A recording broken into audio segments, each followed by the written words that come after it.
Fala galera, seja bem-vindo a mais um vídeo aqui no Tática Didática. E no vídeo de hoje a gente vai analisar os gols, os melhores momentos e entender como que o Flamengo fez para vencer o São Paulo por 4-0. Um placar elástico e um pouco atordoante para a equipe paulista. Mas antes da gente entrar no vídeo, propriamente na análisezinha que a gente vai fazer sobre o vídeo, eu queria pedir para vocês se inscreverem no nosso canal, dar uma olhadinha no Tatiquista, que é o nosso clube de membros, que tem diversos benefícios bem legais, e também não esquecer de deixar aquele like maneiro, compartilhar o nosso vídeo também nos grupos aí que vocês têm de Flamengo, para a gente poder continuar com a nossa página e poder trazer mais vídeos, mais conteúdos. Então, se você quiser deixar algum comentário, quiser trazer a sua ideia para a gente fazer algum vídeo sobre algum jogador ou algum lance, algum momento específico do jogo do Flamengo, deixa aqui o seu comentário que a gente vai estar te respondendo e fazendo o seu vídeo. Então bora para a vinheta que depois a gente vai vir com aquele conteúdo de primeira.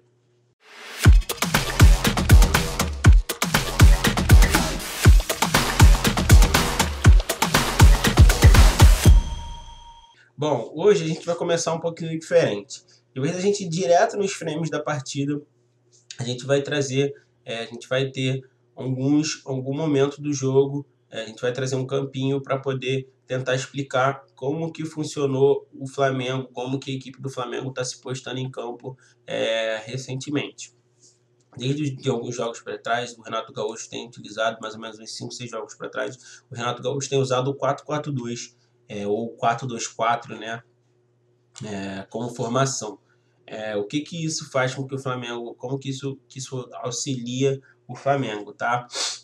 Na minha opinião, isso dá uma liberdade muito grande ao Everton Ribeiro para ele poder fazer esse movimento aqui e deixar com que o Mateuzinho faça esse ataque à profundidade pelo corredor, que é uma característica muito grande dele. Então isso facilita essa jogada.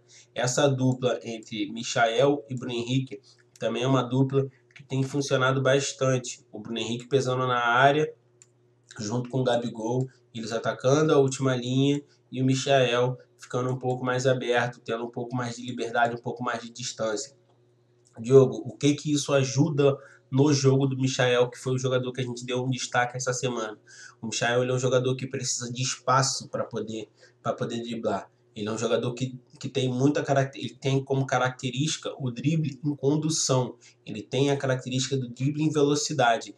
Então, quando você tem o Gabigol e o Bruno Henrique por dentro e o Michael bem aberto, você dá esse espaço a ele, dele, quando ele está 1 contra 1, né, contra o adversário do São Paulo, como ele estava hoje, ele ter essa vantagem de poder levar a bola ao fundo, trazer a bola por dentro, e ele em velocidade, saindo do mesmo ponto que o jogador do São Paulo, ele tem essa facilidade de fazer essa corrida em diagonal e poder chegar mais rápido do que o jogador do São Paulo, tá?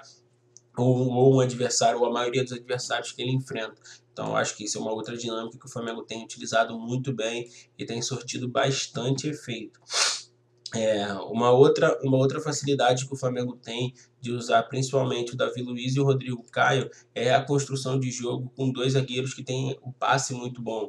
Então o Flamengo não fica mais tão dependente do Ilharão baixar para poder ajudar essa construção de jogo aqui, subir os laterais, né? Deixar o Andrés aqui sozinho.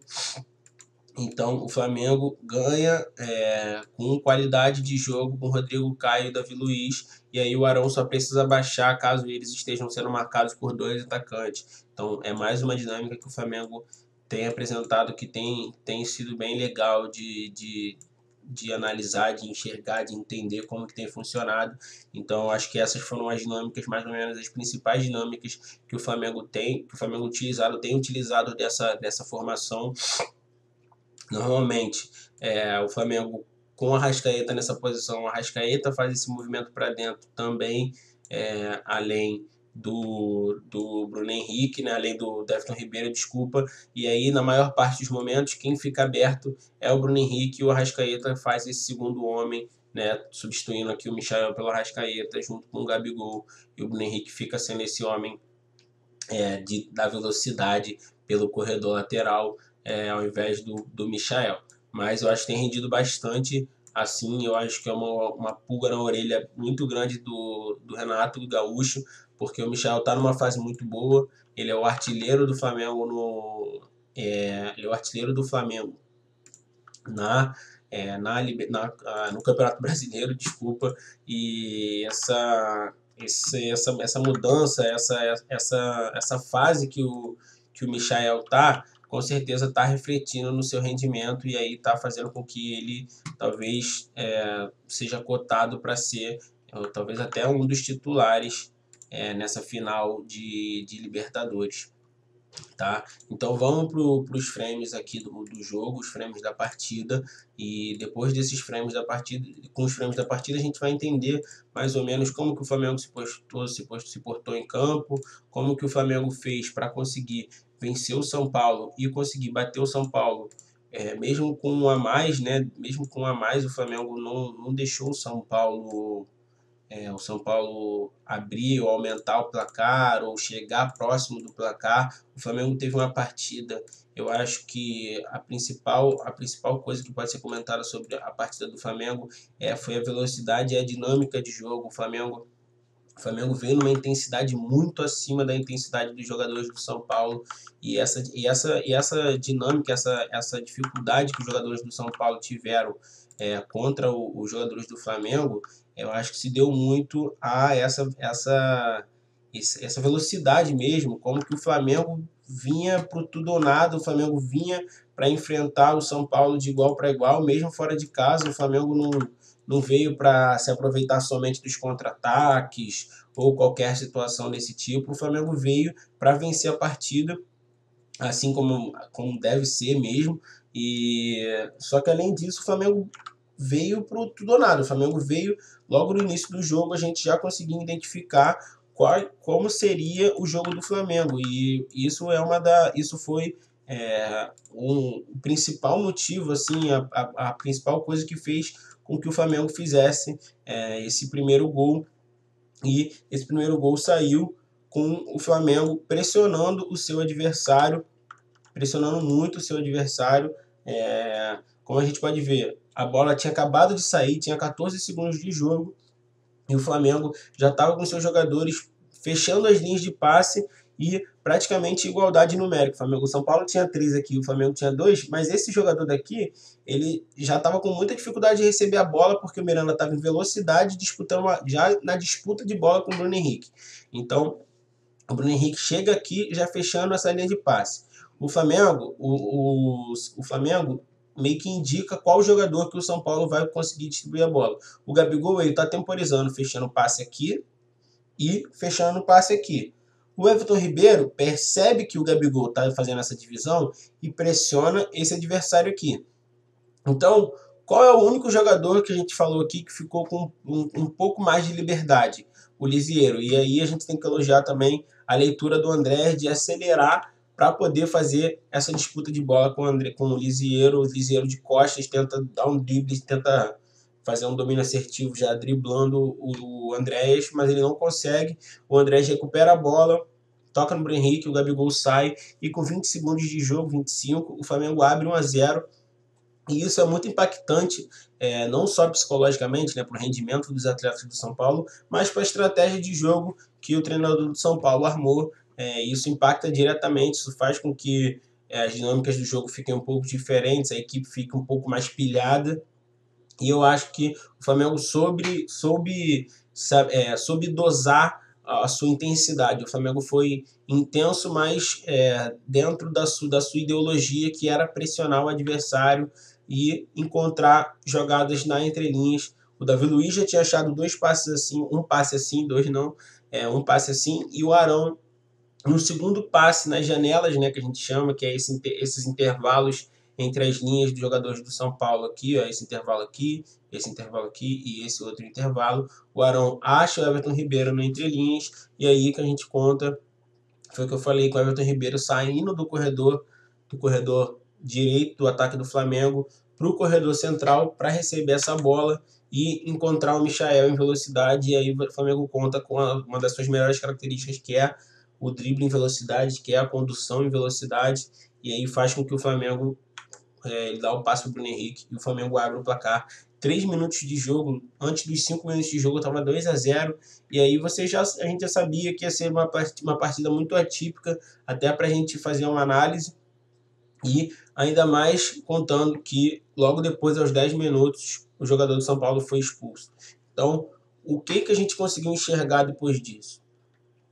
O Flamengo com a posse de bola muito tranquila, sem correr muitos riscos. Eu acho que o Flamengo tem evitado correr mais riscos do que nos últimos jogos, do que nos jogos onde a defesa sofreu bastante. O Flamengo tem rifado mais as bolas quando começa a tocar 2 jogadores, sente que está pressionado, o Flamengo dá um chutão mesmo, não tem medo de dar esse chutão mais. O fato de ter o Bruno Henrique em campo facilita muito o Flamengo nesse tipo de jogada, porque o Gabigol não é esse jogador que tem a facilidade de disputar uma bola de costas na cabeça, a bola vindo do alto. Então o Bruno Henrique é esse jogador, tanto que nesse lance o São Paulo, mesmo com a menos, desculpa, pressiona o Flamengo, e aí essa pressão obviamente faz com que a sua zaga fique toda no 1 contra 1. A gente tem 3 do São Paulo contra 3 do Flamengo. O Hugo tenta fazer uma ligação direta já procurando o Bruno Henrique, e o Bruno Henrique não disputa a bola, mas o Michael já está se movimentando para poder fazer esse ataque, correr nesse espaço, e o Michael consegue conduzir a bola, toca para trás e o Gabigol finaliza errado. E aí o São Paulo conta um pouco com a sorte, que não foi muito a favor do São Paulo nessa partida, mas o Flamengo podia ter feito 3-0 com 30 minutos, ou seja, um gol a cada 10 minutos, uma intensidade muito alta. O Flamengo estava num ritmo de jogo muito alto, com a mais o São Paulo estava praticamente atônito. Foi um jogo atípico, né? Onde normalmente a gente não enfrenta muitas essas situações, a gente não vê muitas essas situações, mas o Flamengo é uma equipe que pune muito o adversário que se desliga do jogo. Ou seja, se você entrar no jogo desligado contra o Flamengo, ou se durante 5, 6 minutos você ficar desligado contra o Flamengo, provavelmente o Flamengo vai fazer 1, 2 ou 3 ou até 3 gols, como a gente já viu nesse campeonato brasileiro, contra adversários que em 5, 6 minutos se desligam, e o Flamengo faz 3 gols e decide o placar e decide o resultado da partida. O Flamengo manteve essa postura do 4-4-2, manteve as suas linhas, fechava a todo momento esse passe nas entrelinhas para o São Paulo não conseguir trabalhar com tranquilidade, e o São Paulo tentava girar o jogo, encontrar principalmente o Reinaldo na lateral contra o Mateuzinho. Ele ainda teve uma chance de 1 contra 1 contra o Mateuzinho, mas o Mateuzinho estava fechando os espaços muito bem, e essa falta desse outro jogador do São Paulo realmente pesava. O São Paulo não teve uma tarde muito criativa, não teve muitos lances de perigo, então o Flamengo fez um jogo muito tranquilo. Como a gente falou, o Michael, com tempo e espaço, faz o que ele fez hoje, principalmente na sua tomada de decisão. A gente tem um dado aqui, eu queria trazer um dado aqui sobre como o Michael é um jogador que vem evoluindo na sua tomada de decisão, e um dos indicadores que a gente pode usar para analisar isso é a perda de posse dele nos últimos anos. Então, quando a gente pega o Campeonato Brasileiro de 18, 19 e 20, a gente tem uma média de 17, 18 posses de bola perdida por jogo. E quando a gente analisa o Campeonato Brasileiro de 2021, o Michael tem 13. Então, se a gente tinha aí 17, 18, o Michael caiu 5 posses de bola, ou seja, ele tem tomado 5 decisões mais acertadas do que ele vinha tomando antes. Ele é um jogador que tenta muito, então esse número provavelmente vai sempre ser um número alto, um número mais de 10, 15, próximo a 15. Porque como ele é um ponta, ele sempre é um jogador que vai estar tentando muito o drible, vai estar tentando muito a finalização, vai vencer um drible, vai finalizar, e aí pode acabar perdendo a posse. Mas a gente pode ver que como ele reduziu esse número da perda de posse, é um bom indicador, é um bom sinal de que realmente ele está numa fase muito positiva, e de que essa fase positiva é reflexo do trabalho, da melhora de tomar a decisão que ele tem tido. Além disso, aí é o momento da finalização, e o último momento onde o Flamengo estava realmente numa intensidade muito alta. O jogador do São Paulo recupera a bola, mas ele ainda assim consegue deixar o Bruno Henrique vencer o duelo depois dele recuperar a bola, e a bola sobra para o Michael. Ele faz ele faz esse último gol, o gol que faz com que ele seja o artilheiro da competição, o artilheiro do Campeonato Brasileiro, e garante e coroa a fase do jogador, e praticamente ele decreta, né, uma partida que já estava, na verdade, aumenta uma partida que já estava decretada desde os seus 2-0 com um jogador a mais, desde a expulsão praticamente a partida ficou decretada. A intensidade do Flamengo foi muito boa e o Flamengo dá mais um passo positivo de recuperação de confiança, de recuperação de fase boa para poder jogar a final da Libertadores com mais encorpado do que vinha nas últimas partidas, que o desempenho não estava sendo muito bom. Então, amantes do futebol, eu fico por aqui. Espero que vocês tenham gostado do vídeo. Deixa o like, deixa o comentário de vocês sobre a fase do Michael, o que vocês têm achado, o que vocês acharam que mudou para o Michael jogar tão bem. E também, se vocês quiserem dar uma dica sobre conteúdo, sobre qual jogador analisar, ou sobre alguma fase de jogo do Flamengo, a fase de construção, a primeira fase, a segunda, se vocês quiserem dar uma dica, pode deixar seu comentário aí que a gente está sempre de olho. Até logo!